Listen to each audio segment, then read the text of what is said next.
Selamat siang. Nah, di sini apa yang sudah dijelaskan sama Pak Sandra sama dosen-dosen lainnya, apa itu GC dan bagaimana penggunaan GC untuk apa gitu. Nah, sekarang kita langsung ke peralatannya. Kita mau uji bahan, menguji sampel. Dalam hal ini yang kita uji adalah etanol dan amil alkohol. Nah, pengujian ini kaitannya sama pemisahan berdasarkan pada titik didik. Nah, kita harus tahu titik didiknya etanol berapa, amil alkohol berapa.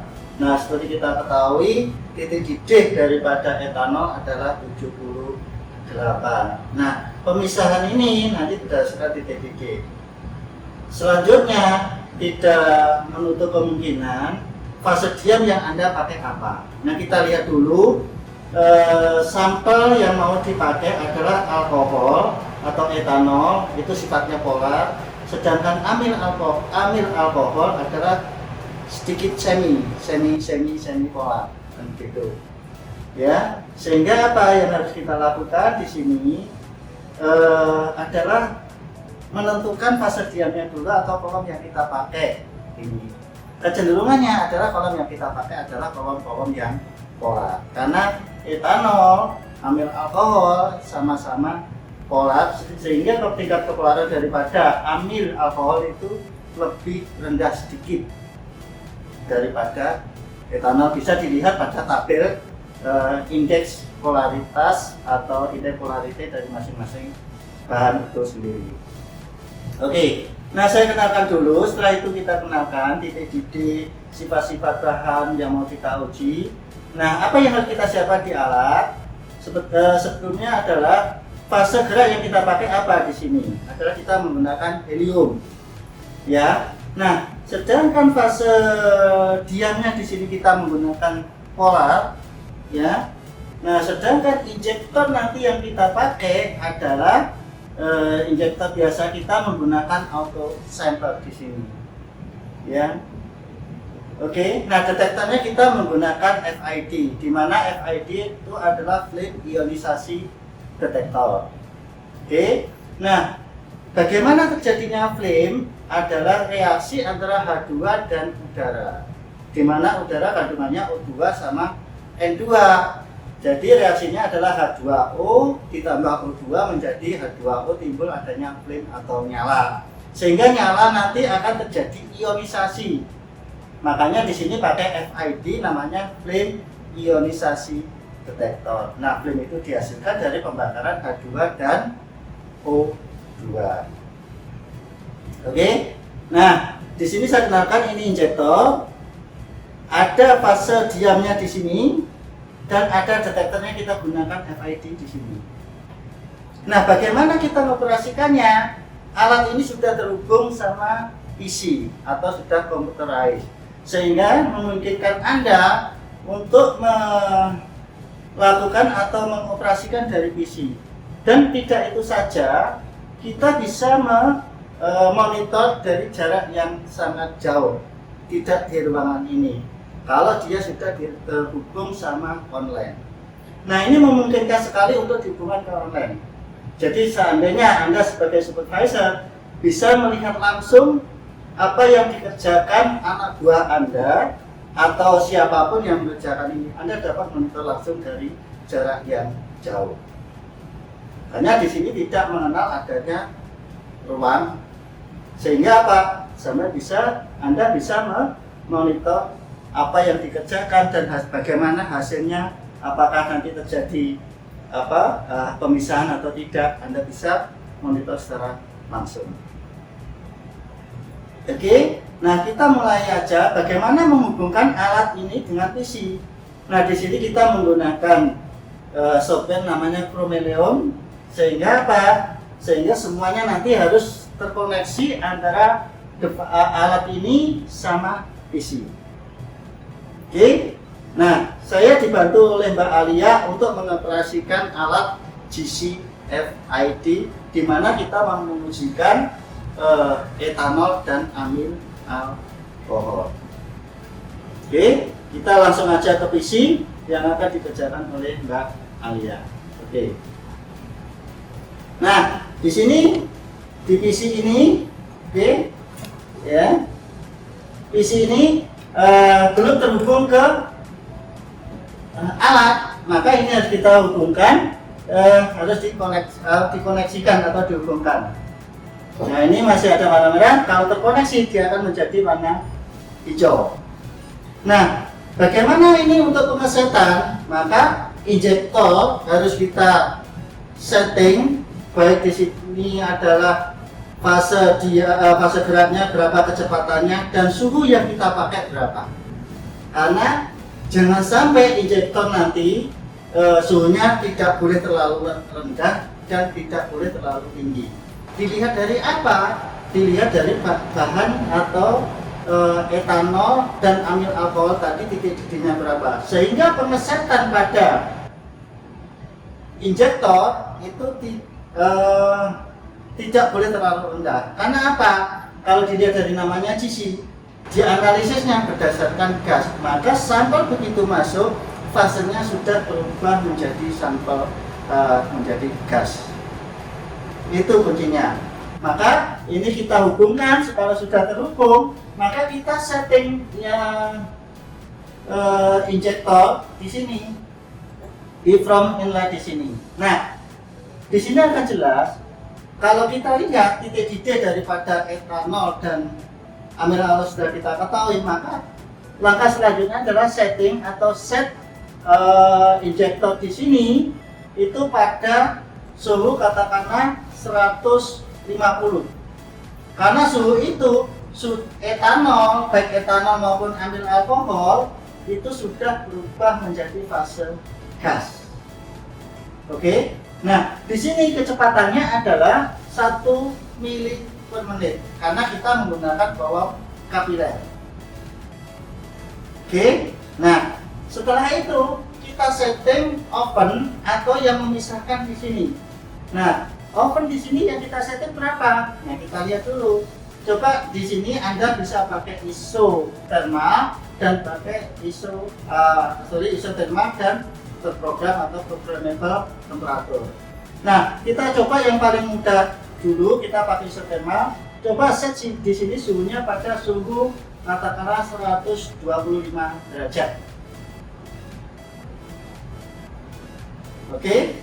Nah, kalau kita setting di sini, coba kalau perhatikan di alat di sini akan terjadi kenaikan suhu yang ada di sini. Nah, suhu di sini mulai dari 50, dia akan mencapai pada suhu 125. Di mana set point-nya yang kita ketahui kita setting pada 125. Nah, sambil nunggu ini tercapai suhu yang kita inginkan, kita setting juga di detektor di sini. Nah, detektor di sini suhunya juga kita set. Usahakan pengesetan suhu pada detektor tidak boleh terlalu rendah. Karena apa? Nanti khawatir terjadinya kondensasi. Makanya di sini kita set sebesar 250 karena kita ketahui sampel-sampel tersebut itu masih dalam bentuk fase gas, tidak mungkin terjadi kondensasi. Nah, langkah berikutnya adalah atur pada kecepatan udara maupun kecepatan hidrogen di sini. Nah, bisa kecepatannya, ya. Nah, di sini adalah ada pengaturan H2 sama pengaturan udara. Di mana H2-nya itu 30 sampai 35 mili per menit. Kalau udara itu 10 kalinya. Itu kuncinya. Jadi untuk udara itu 10 kalinya. Karena apa? Di situ di udara itu kan 79% antara lain N2. O2-nya hanya 21%. Nah, itu pertimbangannya. Nah, make up gas di sini untuk apa? Supaya peaknya nanti kalau make up itu ibaratnya untuk mempercantik supaya peaknya nanti bisa seperti yang lancip, seperti simetris, seperti yang kita inginkan pada kromatografi, pada kromatogram umumnya. Nah, itu gambaran-gambaran pada kita mengoperasikan GC. Jadi kesimpulannya apa di sini? Satu, harus tahu zat atau bahan atau senyawa apa yang mau kita uji. Itu kuncinya. Yang kedua, pilih fase diam yang sesuai. Yang ketiga, pilih detektor juga yang sesuai. Karena apa? Contoh, saya mempunyai sampel gas berupa kita ketahui di situ kan ada gas seperti H2, seperti gas CO, seperti gas CO2. Tidak bisa kita memakai alat GC-FID. Karena apa? Di mana zat-zat yang saya sebutkan tadi tidak bisa terionkan sehingga tidak bisa dideteksi di FID. Maka detektor yang kita pilih apa? Untuk gas CO, CO2, H2 itu kita menggunakan apa yang dinamakan thermal conductivity detector atau TCD. Nah, sedangkan FID sama TCD tadi itu masing-masing mempunyai kelemahan dan kelebihan. Kalau FID ini kelebihannya apa? Dia mampu mendeteksi 1000 kali lipat daripada TCD atau thermal conductivity detector. Nah, untuk pestisida juga demikian. Pestisida biasanya pakai NPD atau nitrogen phosphorus detector. Nah, makanya di sini yang kita ketahui adalah apa yang mau kita uji. Itu intinya. Nah, setelah itu baru kita setting seperti yang saya sebutkan, yang saya jelaskan di awal tadi, sehingga satu, tidak mungkin terjadinya kondensasi pada injektor dan detektor. Yang kedua, suhu yang mau pisahkan di kolom itu kita ketahui sehingga kita nanti apakah nanti kita menggunakan isothermal atau suhu tetap atau menggunakan programmable temperatur atau program suhu yang mau kita ukur dari titik didih terendah sampai titik didih tertinggi. Nah, itu langkah-langkah atau kita menguji suatu bahan dengan menggunakan GC. Nah, nanti sama sampel ini berupa botol vial di sini, tinggal masukkan aja di sini, ya. Sehingga apa? Sehingga nanti kita program di sini langsung kita injeksi secara otomatis. Nah, ini biasanya lebih dari ada yang 8, ada yang 64, bahkan ada yang ratusan. Sehingga apa? Anda tinggal membuat sekuen dan metode di sini. Begitu alat itu kita injekkan, begitu alat ini kita operasikan, kita running, bisa ditinggal. Sehingga pamannya prediksi ini butuh 36 jam, berarti tidak mungkin ini ditunggu oleh seorang operator. Dibiarkan aja dia tinggal nanti lihat hasilnya berapa jam mau kita lihat. Tapi kalau sudah online, ini bisa dimonitor tiap waktu. Nah, kira-kira begitu penjelasannya untuk ini. Nah, terjadinya flame di sini saya ulangi lagi. Nanti di sini tinggal flame aja, di sini tinggal diklik flame aja, sehingga nanti akan terjadi di sini apa? Pembakaran antara H2 dan O2 sehingga akan membentuk H2O, tapi sudah berbentuk nyala. Oke, nyalakan flame-nya. Nah, oke, kita tunggu sambil nunggu di sini. Nah, kita balik lagi ke data di sini untuk pengoperasian alat di sini. Oke. Nah, di sini Anda tinggal ketikkan nama yang mau kita uji. Di sini ada deretan number atau nomor di sini yang mau kita uji. Berapa di sini? Kalau 10 ya 10, 100 ya 100 kan gitu. Nah, di sini tinggal ngasih nama aja, umpamanya praktikum percobaan 1 umpamanya. Nah, percobaan 1 umpamanya, ya. Percobaan 1. Kita kembali lagi ke di sini. Ya. Ya. Oke, percobaan 1. Oke. Nah, ini ada percobaan 1. Nah, di sini ada posisi. Nah, posisi mana yang kita inginkan di sini? Gitu. Oke. Nah, kalau posisinya di sini katakanlah pada injeksi 1, maka di sini kita injeksi 1. Nomor 1. dan seterusnya kalau kita menginginkan pada kedua, ketiga, dan seterusnya. Nah, sedangkan di sini adalah volume injeksi. Nah, volume injeksi berapa? Tergantung pada senyawanya yang mau kita uji. Bisa 0,2, 0,5, bisa 1, tergantung pada sampel yang mau kita uji konsentrasinya. Kenapa? Karena kalau kita terlalu sedikit juga tidak bagus, tidak akan terdeteksi, terlalu banyak juga tidak bagus. Makanya kita ketahui di sini harus kita perkirakan semacam trial begitu sehingga kita dapatkan hasil yang kita inginkan.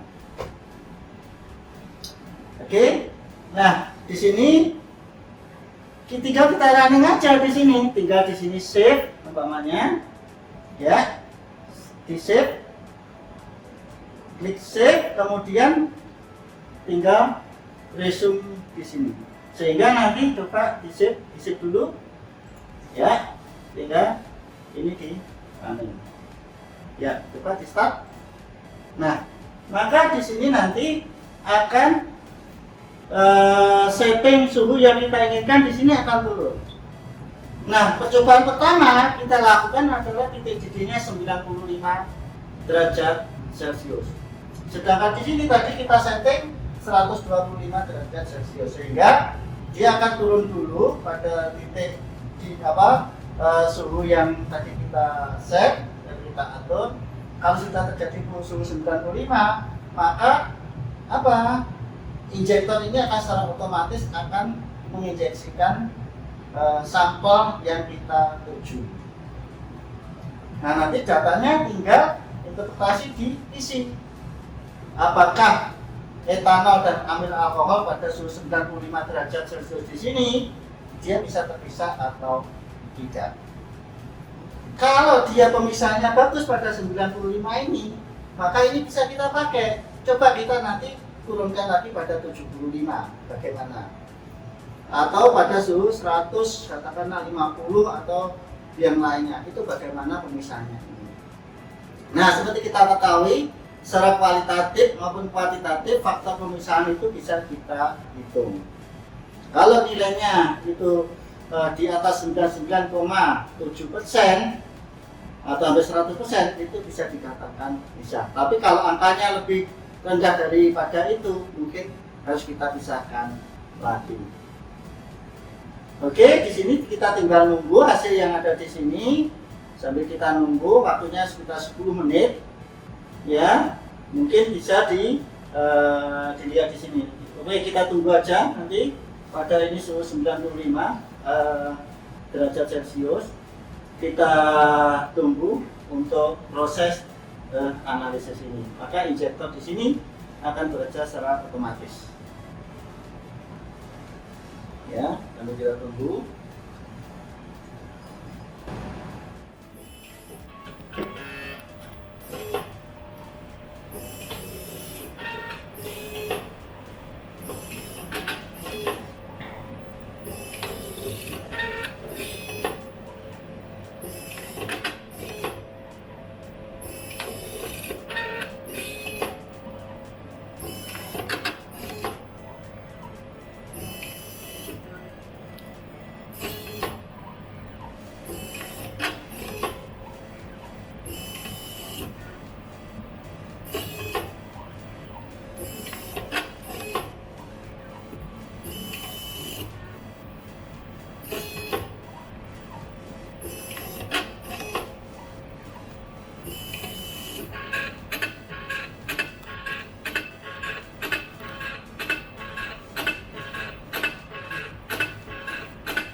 Injek sampel,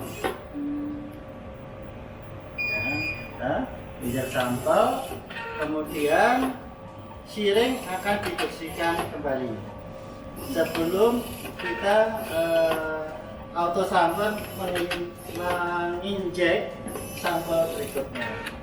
Jadi dulu, kemudian setiap kali menginjek lagi, dia dicuci lagi sehingga sampel nanti yang benar-benar yang masuk dengan sampel baru itu betul-betul mewakili sampel yang diuji.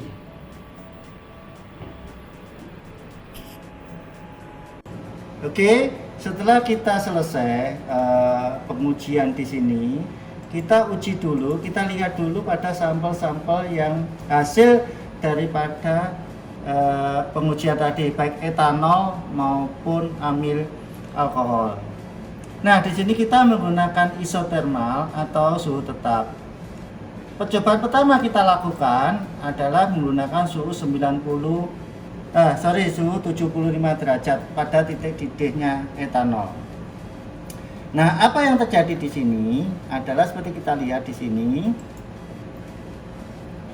Sebentar, ya running dulu. Nah, oke.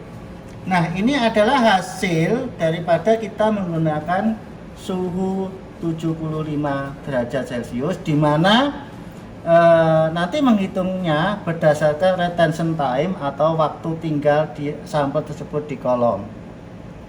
Nah, kita ketahui bahwa etanol muncul pada 1,897 menit, sedangkan amil alkohol di sini muncul pada 2,148 menit. Oke. Nah, kemudian yang kedua di sini, oke, ini suhu 75. Kemudian kita coba amati pada suhu di atasnya. Ya.